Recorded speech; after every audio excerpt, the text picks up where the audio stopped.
Ball movement, player movement, and spacing. Okay, we don't do a ton of screening in our motion. What I found my first year as an assistant in Fort Wayne, we spent all fall screening. Reading screens, work on it. Then we got to our first two scrimmages, and we were watching the video. And Tony, our head coach, and I were watching, and we're like, God, how many actual screening actions did we see and execute? And it turned into a lot of movement, but not a ton of scoring. So we said, all right, let's just simplify this thing. Let's focus more on creating double gaps. Let's focus more on spacing. Let's create space and focus on attacking space. And so as we go through, we're going to do sort of a mixture of dribble drive and a motion where we're focused more on cutting than we are on the screen part. Now, we get to our screen as we go. We may start floppy into a set, or we run sets that we're getting cross screen, down screen, some of that. But in our motion, we're playing much more cutting and playing off of it. Okay, so let's talk about this. So let's get the ball right here.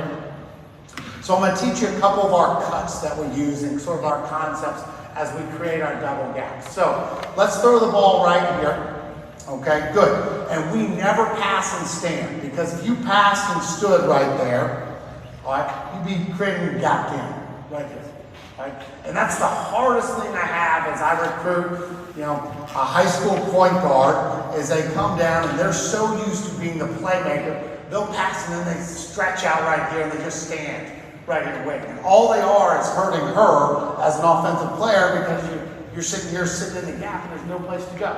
You got to create the space so we can attack it. So our first cut is going to be called what we call a wing gap. All right, you pass, I want you to cut all the way deep to the rim, and then you're filling out opposite.